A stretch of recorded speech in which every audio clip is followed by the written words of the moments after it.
गवादर में port authority complex पर दहशतगर्दों ने हमला किया। फायरिंग के बाद धमाकों की आवाजें भी सुनी गईं, मगर उसके बाद सिक्योरिटी फोर्सेस की बर्वक्त जवाबी कार्रवाई में तमाम 8 दहशतगर्द मारे गए। सिक्योरिटी जराये का कहना है कि BLA के दहशतगर्दों की गवादर पोर्ट कॉम्प्लेक्स में घुसने की कोशिश नाकाम बना दी गई।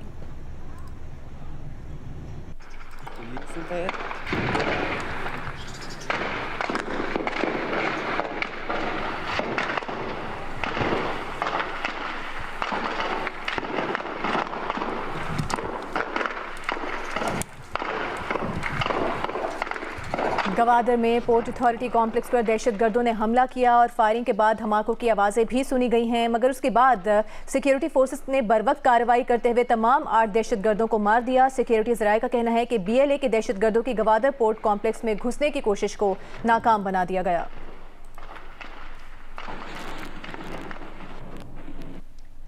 वज़ीर आज़म शहबाज शरीफ ने कहा है कि पाकिस्तान अब मज़ीद सरहद पार से दहशतगर्दी किसी सूरत बर्दाश्त नहीं करेगा। विफाकी काबीना के इजलास से खिताब में वज़ीर आज़म ने हमसाया ममालिक को 2 टोक पैगाम देते हुए कहा कि पाकिस्तान की सरहदें दहशतगर्दी के खिलाफ रेड लाइन हैं। वज़ीर आज़म ने कहा कि हमसायों से अच्छे ताल्लुकात चाहते हैं, मगर उनकी सरजमीन का दहशतगर्दी के लिए इस्तेमाल बर्दाश्त नहीं करेंगे।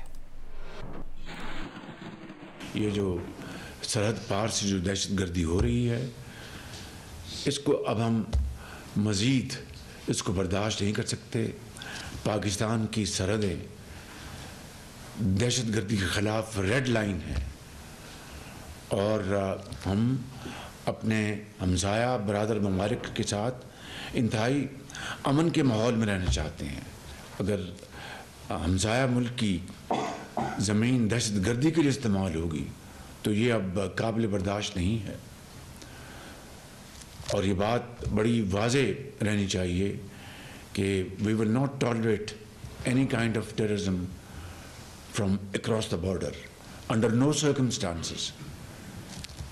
इसके साथ साथ मैं इन हमसाया ममालिक में गुजारिश करूँगा कि हमारे ये बरादर ममालिक हैं कि आएँ बैठें, मिलकर दहशतगर्दी के ख़िलाफ़ एक लाएमल तैयार करें जिसके ऊपर हम संजीदगी के साथ और इंतहाई सिंसेरिटी ऑफ पर्पस के साथ उसके खात्मे के लिए मिलकर काम करेंगे। वज़ीर दाखिला मोहसिन नकवी का national counter terrorism authority NACTA headquarters का दौरा। वफाकी वज़ीर दाखिला मोहसिन नकवी की ज़ेर सदारत नेटका हेडक्वार्टर्स में अहम इजलास मुनक़िद हुआ, जिसमें मुतअद्दिद बड़े फैसले किए गए। दहशतगर्दी के खिलाफ जंग में नेक्टा को फ्रंट फुट पर लड़ाने का फैसला किया गया। नेक्टा की जदीद खतूत पर तंजीम नौ रीस्ट्रक्चरिंग की जाएगी। मोहसिन नकवी का यह कहना था। नेशनल एक्शन प्लान की कोऑर्डिनेशन कमेटी का अगले हफ्ते इजलास भी तलब कर लिया गया है। इसकी सदारत मोहसिन नकवी करेंगे और दहशतगर्दी के हर वाक़े के बाद की जाने वाली कार्रवाई से ज़्यादा अहम यह है कि हम दहशतगर्दों के खिलाफ पेश की एक्शन ने, यह कहना था विफाकी वज़ीर दाखिला मोहसिन नकवी का। और ये भी कहा कि दहशतगर्दों और उनके सहूलतकारों को उनका खात्मा किया जाएगा, ऐसा प्लान बनाया जाएगा। वज़ीर दाखिला ने तमाम सूबाई CTDs की इस्तेदाद कार के मुतालिक तफसीली रिपोर्ट तलब कर ली और उनका कहना था कि इस हवाले से अब अमली इकदाम करने होंगे। दहशतगर्द और दहशतगर्दी की तंजीमों को माफ़ी नहीं मिलेगी। उन्होंने कहा दहशतगर्दी के इंतहा पसंद नजरिए के खिलाफ पाकिस्तानी कौमी बयानिए की बड़े पैमाने पर तरवीज करना होगी। दहशतगर्दी और इंतहा पसंदी के खिलाफ जामे हिकमत अमली तरतीब दी जाएगी। नेशनल एक्शन प्लान पर मुकम्मल अमल दरामद किया जाएगा। सरबराह नेक्टा राय ताहिर की वफाकी वज़ीर दाखिला को तफसीली ब्रीफिंग। सेक्रेटरी दाखिला आफ्ताब अकबर दुर्रानी और आला हुक्काम की इजलास में शिरकत।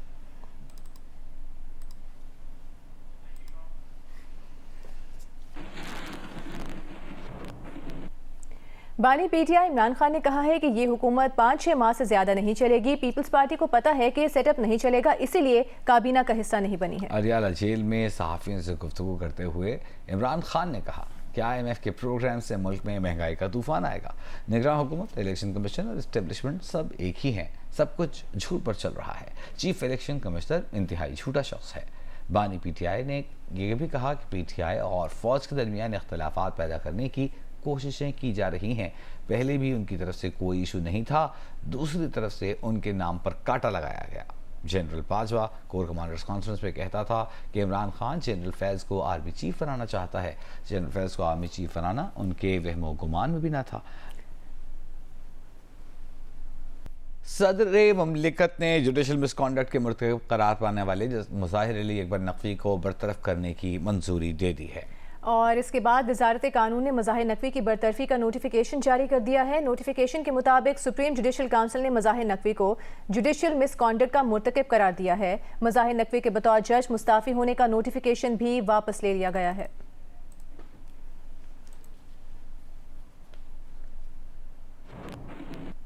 सुप्रीम कोर्ट में निजी हाउसिंग सोसाइटी की जमीन की मुंतकली के केस की समाअत हुई है। समाअत के दौरान चीफ जस्टिस ने रिमार्क्स दिए कि डीएचए वाले सीधा साधा धंधा कर रहे हैं, पैसा कमाना है तो कमाएं, शहीदों को बीच में मत लाएं। डीएचए के वकील ने कहा कि डीएचए शहदा के वरसा और जंग में जख्मियों को प्लॉट्स देता है। जस्टिस इरफान सआदत ने सवाल किया, क्या डीएचए सिर्फ शहदा के लिए काम करता है? डीएचए के वकील ने बताया कि इस मंसूबे में कमर्शियल प्लॉट्स भी होते हैं। चीफ जस्टिस ने कहा कि ये गेम हमने बहुत बार देखा है। इस मामले में 3 मरकजी किरदार हैं, परवेज़ मुशर्रफ, परवेज़ इलाही और निजी हाउसिंग सोसाइटी। ये हैं पाकिस्तान के असल मालिक। वज़ीर आला कौन होता है ज़मीन अलॉट करने वाला? क्या वज़ीर आला का इख्तियार है? ईस्ट इंडिया कंपनी ने ऐसा नहीं किया जैसा वज़ीर आला कर रहे हैं। ये लोग बहुत ताकतवर हैं, इन्होंने सब खरीदा हुआ है। चीफ जस्टिस काजी फाइज ईसा ने मुकदमा लाइव चलाने की भी हिदायत कर दी।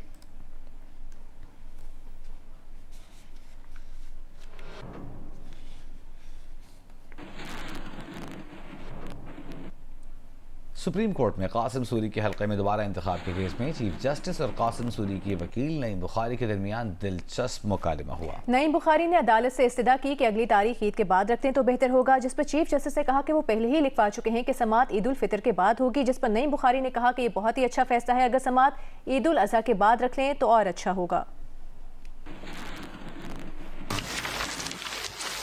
ये भी रजिस्टर ईद के बाद ही करे ताकि छुट्टी हाँ, वो ईद के बाद ही होगा। Thank you. Not to be fix before Eid ul Fitr holidays. ये बहुत ही अच्छा फैसला थी, मतलब ईद उल अज़हा का भी करते तो ज्यादा अच्छा होगा। कौन सा साल? तो मैंने साल भी बता दीजिए। I have in a 2024 in a recent interview said that I have a disease of smiling. I have Who? it. I have it. इस सदका, ये सदका है, ये सदका है, आपको पता है? ये डिजीज नहीं है। Don't call it a disease. It's a blessing, it's a blessing. नहीं कि जैसा हाईकोर्ट के जज साहब ने जब मैं जवान नो था, बट इट्स अ सदका। उन्होंने कहा कि व्हाई यू स्माइलिंग। मैंने एक दो कहा मैं नहीं स्माइल, मैंने कहा जी मेरा मुंह टेढ़ा है। Some people don't like smiles. No, but it's a good thing. You shouldn't smile when you're not supposed to. That's different. And I think that's why people don't call me for funerals. They're afraid the dead person will That's get up certainly a and say, what was the last joke? Thank you, sir. Thank you, madam.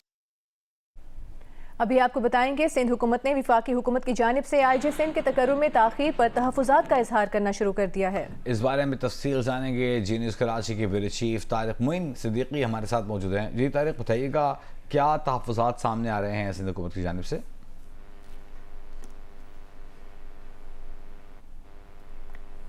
Tariq Moin, अगर आप हमारी आवाज़ सुन सकते हैं।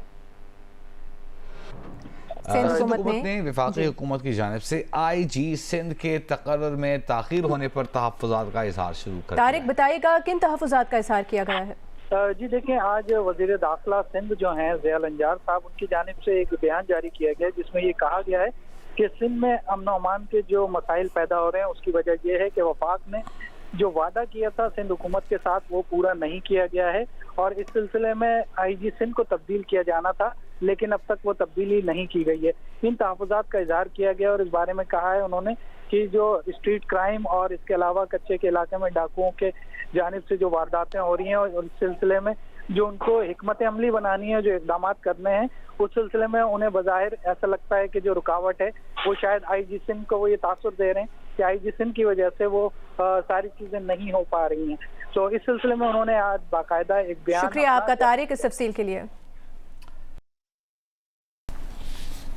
अमरीकी अवान नुमाइंदगान की उमूर खारिजा committee की ज़ैली committee Pakistani election से मुतालिक मामलात की समाअत आज अब से कुछ देर बाद करने जा रही है। असिस्टेंट सेक्रेटरी ऑफ स्टेट बराए जनूबी एशिया डोनाल्ड लू भी उमूर खारिजा कमेटी में पेश होंगे। समाअत में पाकिस्तान में जमहूरियत और पाक अमरीका ताल्लुकात के मुस्तक़बिल से मुताल्लिक़ सवालात भी होंगे। पाकिस्तान और IMF के दरमियान स्टाफ लेवल मुआहिदात तय। पाक जायजा मिशन ने पाकिस्तान को स्टैंड बाय अरेंजमेंट के तहत $1.1 अरब जारी करने की सिफारिश कर दी, जो IMF के एग्जीक्यूटिव बोर्ड की मंजूरी से मशरूत है। IMF का कहना है कि पाकिस्तान ने बिजली की बरवक्त कीमत बढ़ाकर गर्दिशी कर्ज में इजाफे को रोकने और शरह सूद बरकरार रखकर महंगाई की शरह कम करने का वादा किया है। इस्लामाबाद से अशरफ मलखम की रिपोर्ट। पाकिस्तान और IMF के दरमियान स्टाफ लेवल मुआहिदा हो गया। जायजा मिशन ने पाकिस्तान को $1.1 अरब जारी करने की सिफारिश कर दी। IMF के एलामिये में कहा गया कि प्राइमरी बैलेंस 401 अरब रुपए तक रहेगा, जो मईशत का 0.4% है। बिजली और गैस की कीमतें बरवक्त बढ़ाकर गर्दिशी कर्ज में इजाफे को रोका जाएगा। महंगाई में कमी के लिए महतात शरह सूद बरकरार रखी जाएगी। गैर मुल्की करेंसी मार्केट में शफाफियत रखी जाएगी। IMF का कहना है कि पाकिस्तान के साथ मीडियम टर्म प्रोग्राम पर बातचीत आइंदा महीनों में शुरू किए जाने की तवक्को है। इस प्रोग्राम के लिए पाकिस्तान टैक्स नेट बढ़ाने के साथ साथ टैक्स इंतजामात में भी बेहतरी लाएगा। बिजली की तरसील और तकसीम में बेहतरी लाकर इसकी कीमत में कमी की जाएगी। बिजली चोरी और बदअनवानी के खिलाफ मौसर इक़दाम उठाए जाएंगे। गैर मुल्की ज़र मुबादला के ज़खायर में इजाफा किया जाएगा। निजी शोबे को तरक्की के मनसूबों में शामिल रखा जाएगा। रियासती मलकीती इदारों की कारकर्दगी बेहतर बनाई जाएगी। पायदार तरक्की के लिए इंसानी वसाइल में सरमायाकारी बढ़ाई जाएगी। IMF ने पाकिस्तान के मुआशी इक़दाम की तारीफ करते हुए कहा है कि स्टेट बैंक और निगरान हुकूमत की जानिब से हालिया महीनों में प्रोग्राम पर काम को सराहते हैं। नई हुकूमत ने प्रोग्राम पर अमल दरामद जारी रखने के अज़्म का इजहार किया है। अशरफ मलखम, जियो न्यूज़, इस्लामाबाद। मुआशी सूरत हाल के बारे में वज़ीर आज़म ने काबीना को बताया कि पाकिस्तान IMF के एक और प्रोग्राम में जा रहा है। मज़ीद कर्जे और रोल ओवर मईशत के लिए नुकसानदेह है, मगर मुआशी बुनियाद को बहाल रखने के लिए मजबूरन IMF प्रोग्राम में जाना पड़ रहा है। IMF की टीम आई हुई है, शायद आज चली जाएगी सेकंड और लास्ट रिव्यू के लिए, और अभी फाइनेंस मिनिस्टर इस बारे में बताएंगे। मगर आइंदा भी हमें एक नए प्रोग्राम की ज़रूरत है, खुशी के साथ नहीं, बामरे मजबूरी, कि हमने अपनी जो माशी जो फाउंडेशन है उसको हमने बहाल करना है, उसको हमने पाँव पे खड़ा करना है और कर्ज़ों से जान छुड़ानी है।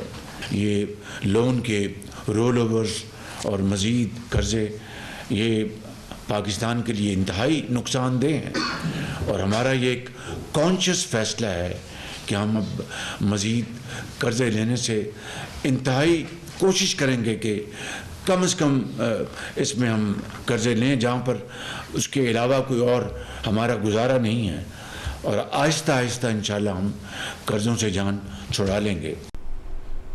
सुप्रीम कोर्ट ने 9 मई के केसेस में 5 मुल्जिमान की जमानत बाद गिरफ्तारी मंजूर कर ली। समाअत के दौरान जस्टिस जमाल बंदोखेल ने पंजाब हुकूमत के वकील और तफ्तीशी ऑफिसर से सवाल किया, क्या एक हेड कांस्टेबल के बयान पर साबिक वज़ीर आज़म को गद्दार मान लें?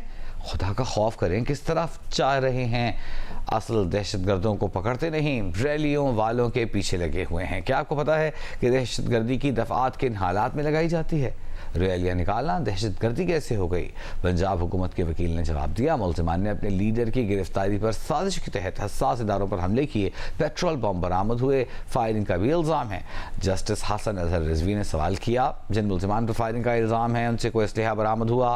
पुलिस एहलकार जख्मी हुआ? शवाहिद क्या है? क्या CCTV कैमरों से शनाख्त हुई? तफ्तीशी ऑफिसर ने जवाब दिया कि मुजाहिरीन ने हमजा कैंप और दीगर मकामात के कैमरे तोड़ दिए थे, जिस पर जमाल बंदोखेल ने कहा, इसका मतलब है मुल्जिमान के खिलाफ कोई सबूत नहीं है, सिर्फ पुलिस वालों के बयानात हैं। वाकया रावलपिंडी का है और गवाह स्पेशल ब्रांच लाहौर का कांस्टेबल है। रियासत माँ बाप की तरह होती है, माँ बाप नाराज हों तो बच्चों को एक आध थप्पड़ मारकर राजी हो जाते हैं। जस्टिस बंदोखेल ने कहा कि हाल ही में दहशतगर्दी के वाक़े में अफसरान की शहादत हुई, वो दहशतगर्दी का वाक़या है। सानिया APS और कोयटा में वकीलों पर खुदकुश हमले दहशतगर्दी थी। अपना सियासी खेल सियासी मैदान में लड़ें, सियासी लड़ाई अदालतों में न लड़ें।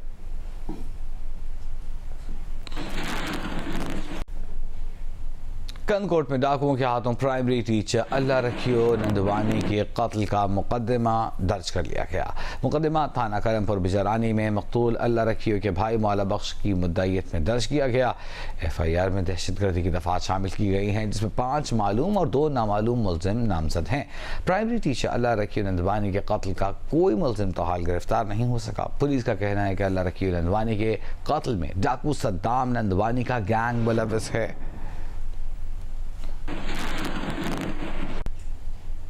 कनकोट के कच्चे में मखफियों की बाजियाबी के लिए पुलिस ने ऑपरेशन किया है, जिसमें बंगलानी गैंग का एक अहम कारिंदा शरीफ बंगलानी मारा गया, जबकि एक डाकू जख्मी हुआ। पुलिस के मुताबिक हलाक डाकू की लाश पुलिस की तहवील में है। जख्मी डाकू को साथ ही लेकर फरार हो गए। ऑपरेशन के दौरान डाकुओं के मुतअद्दिद ठिकानों को तबाह किया गया। मुतअद्दिद मुश्तबा अफराद को हिरासत में ले लिया गया है।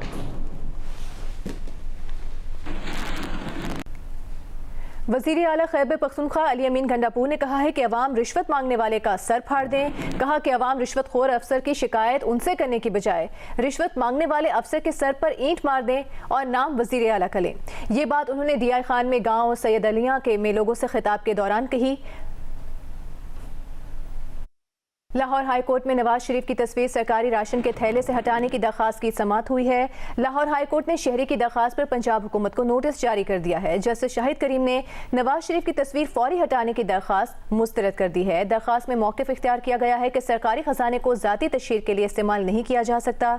पंजाब हुकूमत को थैले पर नवाज शरीफ की तस्वीर शाया करने से रोका जाए।